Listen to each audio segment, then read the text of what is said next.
This is a Trident Disabilities audio archive recording. This is an essay from the Public Domain Review titled Jumbo's Ghost, Elephants and Machines in Motion by Ross Bullen, published July 20th, 2022, read by Angela Luttrell. On September 15th, 1885, 25 years after his capture in Sudan, Jumbo the elephant tragically died when struck by a freight train. Ross Bullen takes us on a spectral journey through other collisions between elephant and machine in adventure novels, abandoned roadside hotels, and psychic science, revealing latent anxieties at the century's turn. Next, we see a photograph of James V. Lafferty's, quote, Lucy the Elephant, end quote, at Margate City, New Jersey, circa after 1933. This has a up left view of what would be an entire cement statue of an elephant, and atop of it we can see a part of a covered stand that people could probably go on top of the elephant and look out. So again, instead of seeing the entire statue elephant, we only see the top left third of it.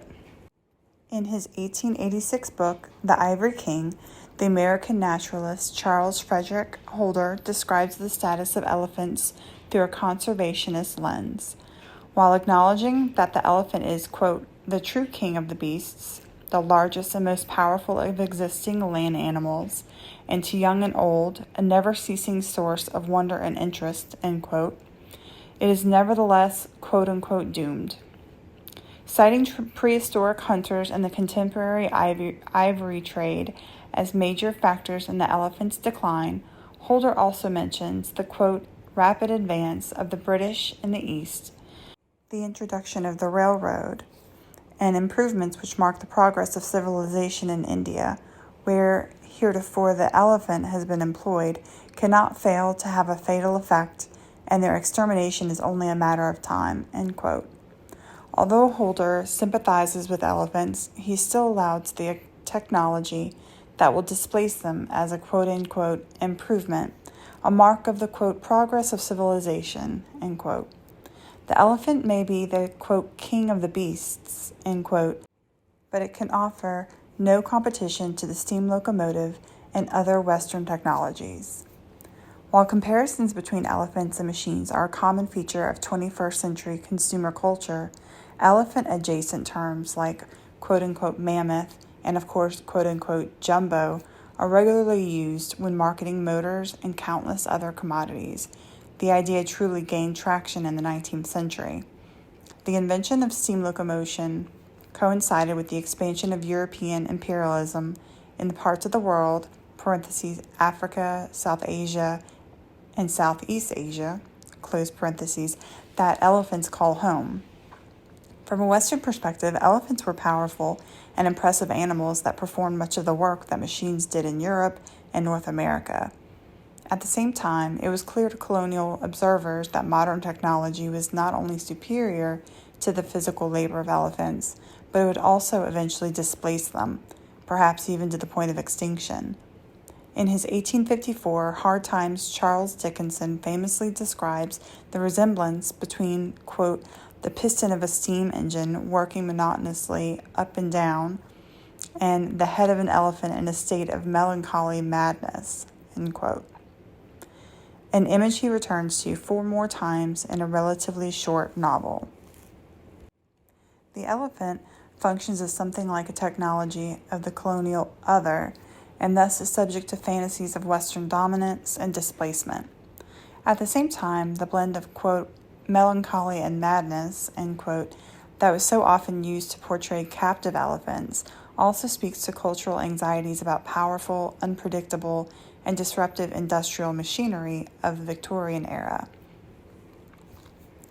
We then have an illustration from an unknown newspaper reporting on the sale of Jumbo, quote, the pride and glory of England, end quote, to P.T. Barnum, 1882.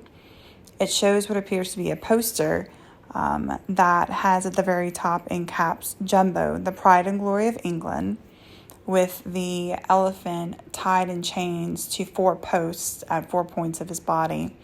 And he appears with his trunk to be pulling forward and pulling all of his body weight forward, heaving to loosen himself from the chains. He has 4 points of the straps putting him to the chains at his hips and his pelvis, and then another 4 points at his front, going over his top chest and his under chest. We then continue on stating the symbolic clash Holder discussed between railroads and elephants has often resulted in literal collisions, and the best known collision remains the death of Jumbo in 1885. Holder devotes a whole chapter to Jumbo, recounting the story of his capture and purchase in Africa, his many years at the London Zoological Gardens, his sale to P.T. Barnum, the outrage this purchase caused among the British public, and the scene of Jumbo's death in St. Thomas, Ontario.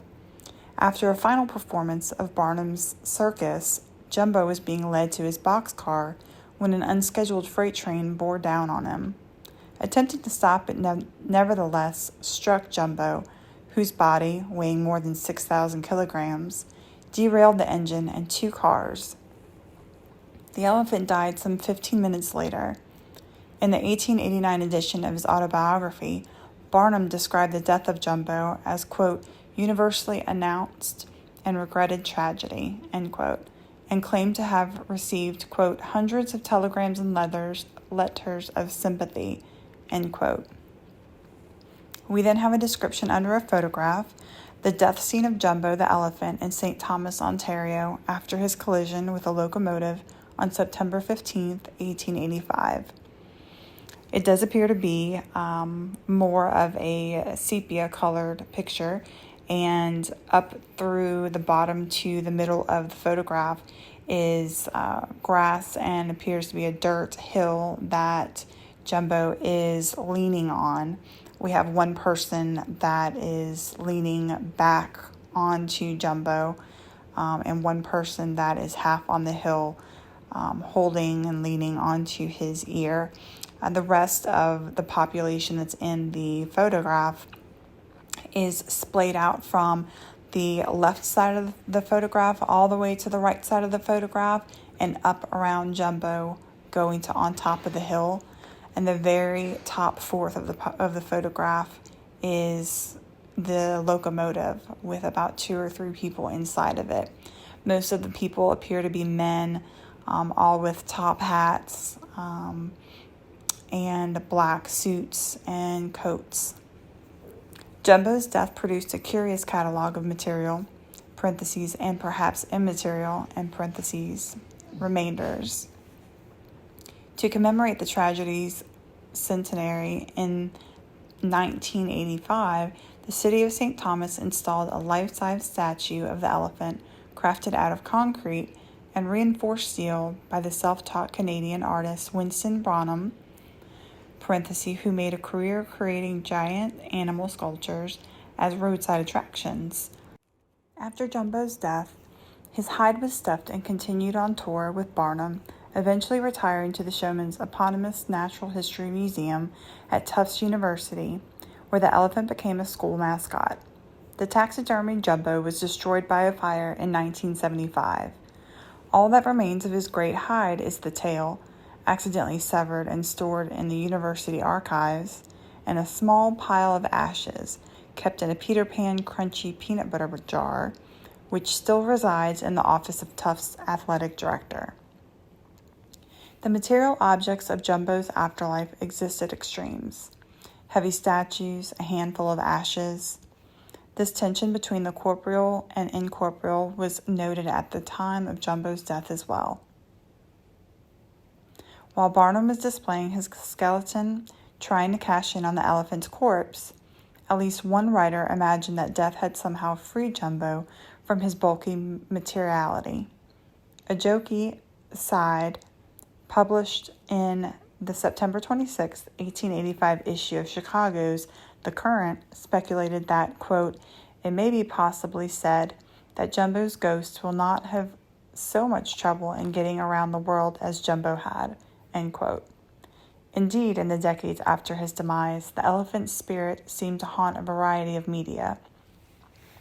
In what follows, I would like to accompany Jumbo's ghost on a spectral journey through a series of collisions in children's adventure novels, abandoned on roadside hotels, bizarre electrical experiments, psychic science, and beyond, between elephants and technology in the 19th and early 20th centuries.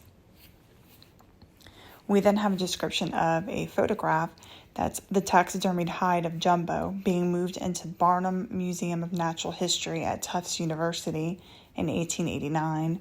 We see what appears to be almost a castle-like small building, but it looks to be brick laid with some vertical high windows with almost like a separate penthouse, smaller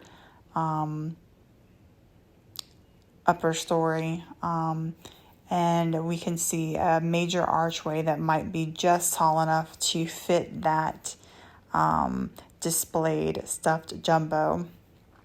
Through the doors, we see a lot of people outside almost waiting in a spectacle for it, and we see Jumbo on a raised platform. I expect that they're probably wheeling him in on that on the right-hand side in a grassed yard.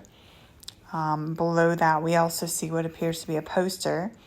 It says it's a chromolithograph, circus poster advertisement for, quote, Great Jumbo's Skeleton, end quote, circa 1885 to 90. The caption continues in yellow. The colossal and prodigious frame of the largest and noblest animal that ever lived, the only elephant skeleton ever publicly exhibited, end quote. We see at the very top of that poster in bold, it says P.T. Barnum and Company's Greatest Show on Earth and the Great London Circus, combined with right underneath that on the right-hand side of the actual picture in a banner that is kind of wrapped like with the wind into itself, says Great Jumbo Skeleton. In the middle of the picture, it has a skeletal remains on a jumbo platform with people, men, women, children around it looking. We have on the left side what would be a roadway in dirt that has a carriage horse-drawn with people riding in it on the left. And right above that, we have a circular picture that says underneath it, P.T. Barnum. On the very bottom in black bold of the picture, it says Sanger's Royal British Menagerie and Grand International Show. The essay continues, our first stop is India. A decade after the rebellion of 1857, a group of European explorers in Kolkata are planning a voyage across northern India. Among their group is an engineer, Banks, who has invented a new way of traveling through the country, a giant steam-powered elephant known as, quote, Steam House or Behemoth, end quote, that will pull 2 carriages, parentheses, one for adventurers, one for their servants, close parentheses, across any terrain, including water.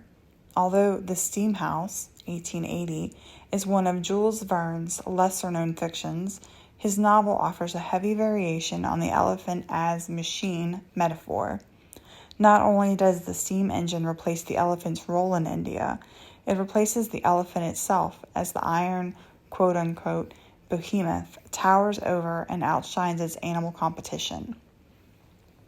Mosler, the novel's narrator, relates the impression it first made on local people. And in italic writing, it says, first, and apparently drawing the caravan, came a gigantic elephant. The monstrous animal, 20 feet in height and 30 in length, advanced deliberately, steadily, and with a certain mystery of movement which struck the gazer with a thrill of awe. His huge feet were raised and set down with mechanical regularity, and his changed pace from a walk to a trot without either the voice or the hand of a mahout being apparent. The spectators were at first so astonished by all of this that they kept at a respectful distance, but when they ventured nearer, their surprise gave place to admiration. They could hear a roar very similar to the cry uttered by these giants of the Indian forest. Moreover, at intervals, there issued from the trunk a jet of vapor, and yet it was an elephant? We then have a photograph, two side by side, with an explanation underneath that states the illustrations from an 1881 English translation of Jules Verne's The Steam House. And in parentheses, it appears to have it in French. The left photograph looks to have a sad elephant looking upward at everybody on it. It appears to have monkeys, whom I'm going to assume are to represent the slaves. It has a headpiece on its head that it is also carrying the weight. Looks to be like a statuesque on its head with the actual building behind it. I'm going to assume that building is on its back, and it's traveling in water that you can only see its head and the top of the building. You don't see any remaining part of its body. You have the monkey on its trunk with its trunk raised in the air that vapor is coming out of. You also have the monkey on its trunk and its tusks, and then all of the rest of the buildings. On the right side of the picture, you see in the distance that elephant again. You see its backside with the trunk having the steam or the vapor coming out that almost looks like the clouds, and it has that building on its back, but you see a whole line of elephants following behind it. You see on the left and on the right rocks that other elephants are almost honoring that lead elephant, and they appear to be roaring in maybe their honor. And you see the sun either rising or dawning. The steam house seems to pass as a real elephant with the people of Calcutta, despite its massive size, parentheses, twice as large as a typical Indian elephant, close parentheses, quote-unquote mechanical movements, and the suspicious jet of steam issuing from the elephant's unusually stationary trunk. Although Mulser claims that, quote, all the members were endowed with movement, end quote, he also concedes that the steam house is quite obviously a machine, quote, a marvelous deception, encased in steel, end quote, which any observer who dared to approach it would quickly discover. By straddling the line between Western technology and Eastern animal life, the steam house seems to have an uncanny effect on its Indian viewers, who both do and do not recognize it as a familiar and useful elephant. The scene revolves around a well-worn trope of the credulous native struck with awe by Western technology. In fact, Verne's entire novel is fueled by the colonial fantasy as the trope of Europeans and their mechanical elephant frequently battle and establish dominance over the Indian landscape. Wild animals, including real elephants, local potentates, and eventually, quote unquote, Nana Sahib, aka Nana Sahib Peshwa II, the rebel leader at the siege of Kanpur, who Verne's imagination has been living in hiding for the past decade. Published a little over 20 years later, Francis Trago Montgomery's children's novel, The Wonderful Electric Elephant, 1903, and its sequel, On a Lark to the Planets, 1904, imagines an elephant machine similar to the steam house, but keeping pace with new technology. It's powered by electricity. This upgrade also corresponds to an increase in the elephant's range, as the children in Montgomery's story travel first around the world and then the solar system in their wonderful electric beast. Although Montgomery's books are more fantastical than Verne's novel, they rely on the same trope of technology dominating and deceiving awestruck non-Westerners. The Wonderful Electric Elephant concludes with Montgomery's two child protagonists, Harold and Ion, painting their elephant in order to trick the Siamese Thai into believing it's an auspiciously colored elephant, or Chang folk. They took a white wash brush and began to work for dear life, and in a couple of hours had finished, Montgomery writes. Quote, there before them stood their beautiful elephant, transformed from a plain, ordinary, mouse-colored elephant into a beautiful rose pink one, end quote. The children then allowed their elephant to be captured by the, quote, head hunter of the Prince of Siam, end quote, and brought into the prince's palace, where it is bathed, fed, and lavished with gifts and jewels by, quote, 2 rows of boys, black as ebony, with silver trays on their head, end quote. This scene serves as a double purpose.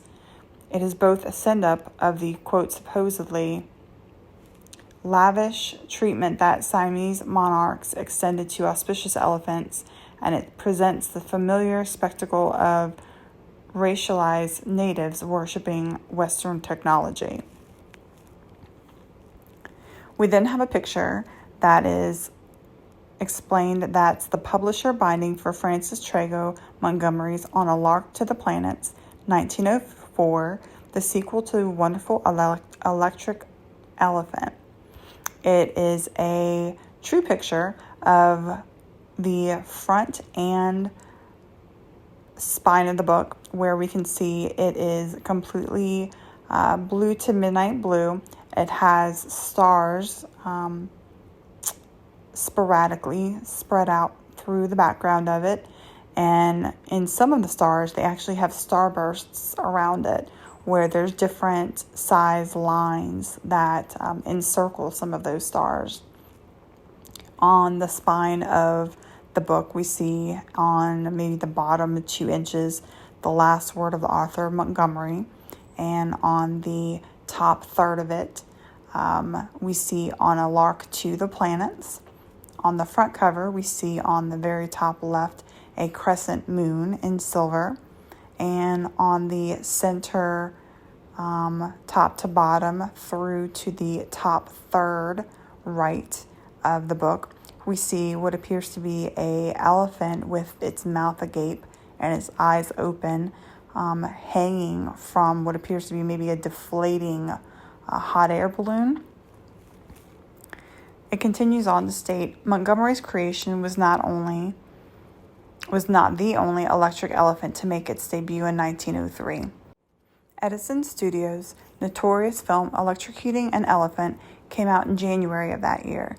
The 74-second film depicts the execution of Topsy on Coney Island. Named after a character from Harriet Beecher Stowe's Uncle Tom's Cabin, Topsy was an elephant captured in Southeast Asia and sold to Adam Forepaw's circus. Eventually sold on to Sea Lion Park, these new owners deemed her impossible to handle or trade, and so they scheduled her to be hanged in a public spectacle. After objections from the ASPCA, parentheses, American Society for the Prevention of Cruelty to Animals, close parentheses, this gruesome plan was modified to involve cyanide-laced carrots, strangulation, and 6,600 volts of electricity delivered via copper-lined sandals. Electrocuting an Elephant depicts Topsy being led by a handler to the site of her execution. After a cut, the camera frames the elephant in the center of the screen, kicking once to try to remove a sandal. Topsy stands until she suddenly stiffens as flames rise from her feet. A few seconds later, stiff and smoking, she collapses forward. This happens around the 45-second mark. The remainder of the film, nearly 40% of its total running time, is sustained shot of Topsy's uncannily still body as the smoke slowly billows away. Toward the end of the film, an otherwise seamless cut introduces a human figure into the shot. A man standing behind Topsy, observing her like a spectral presence inserted into the scene of death. The figure then walks out of the frame and the film ends. We have a picture with the description below that says, press photograph of Topsy the elephant's electrocution, January 4th, 1903. Visible behind Topsy is the electric tower. Under construction, an architectural folly designed for Luna Park. It has an actual black and white photograph where it appears to be Coney Island on the back left-hand side. It does appear to be a very not complete or so incomplete construction site. So you see long steel poles on the bottom left-hand corner. You see a wooden belt. That would probably be the electric tower behind the elephant, who is full center. It appears that the elephant is wearing a headpiece that you sometimes see in the circus, but I would imagine that's probably a piece that is running current to him. They have him tied with a rope on the left and the right hand side, and then you just see white clouds around his feet, and you just see him standing straight. If we keep scrolling, we see a video that just has a description stating electrocuting an elephant, Edison Studios, 1903.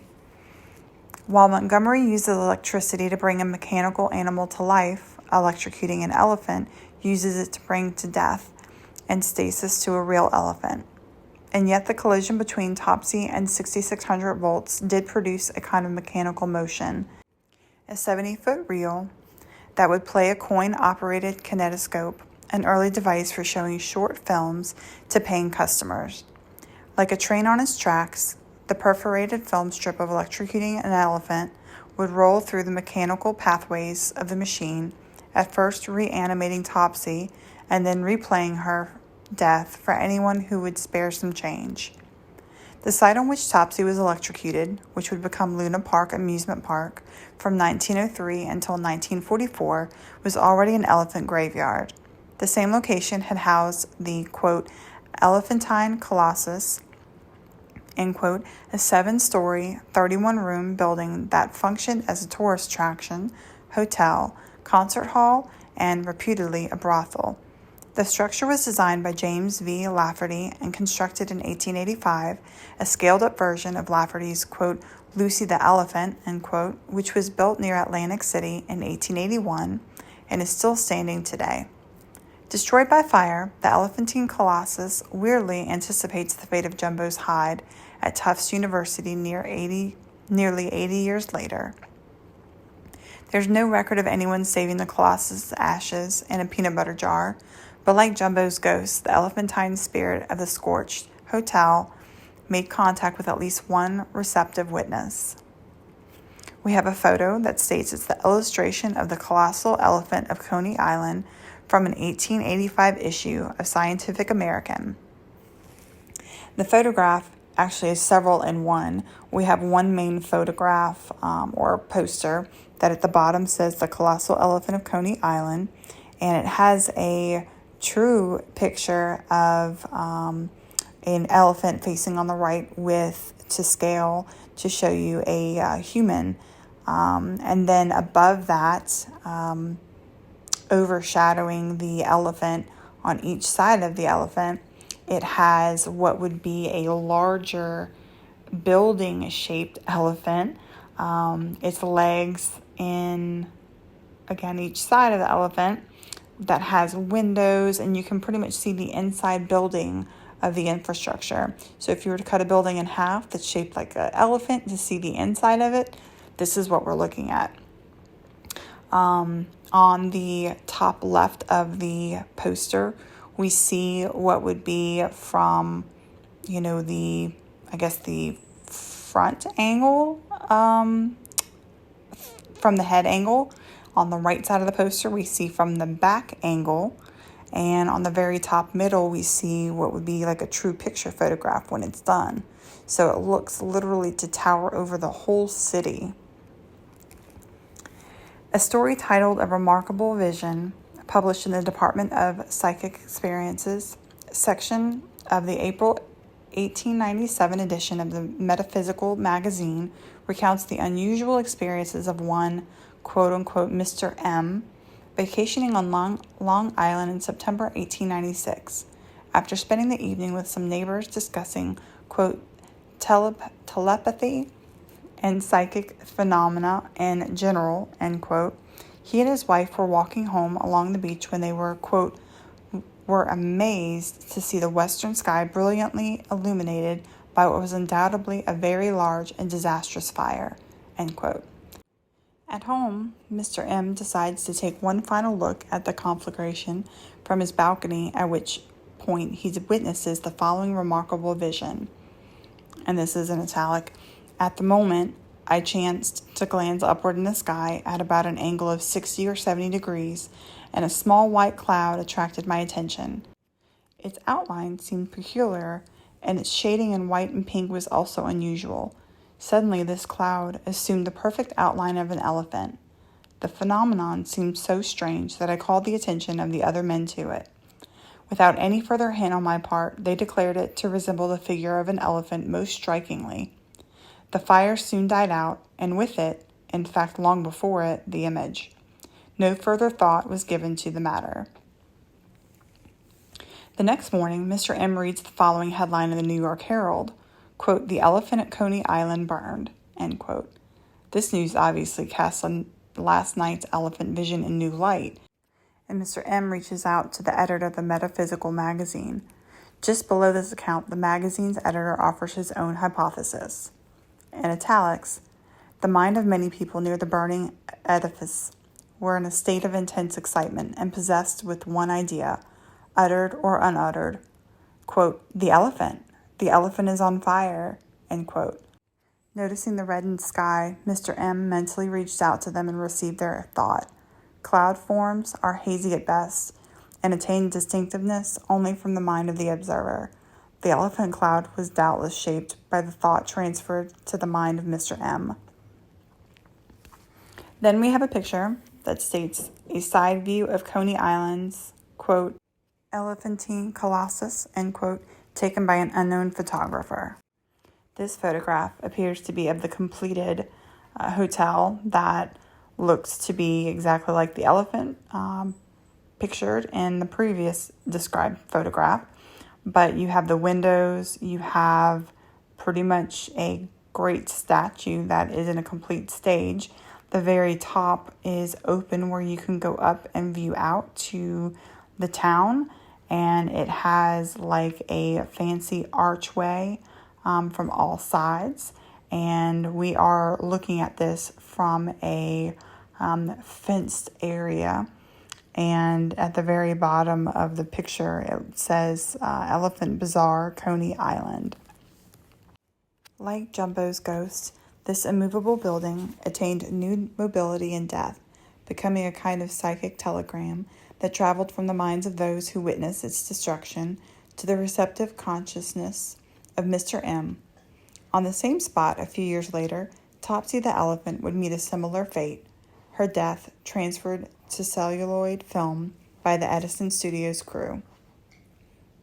Charles Frederick Holder, author of The Ivory King, would not be surprised to learn that in the early 21st century, the world's elephant population has greatly diminished since the 1800s.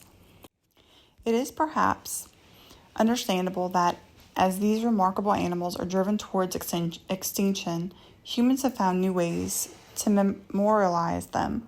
Statues, buildings, locomotive machines, photographs, films.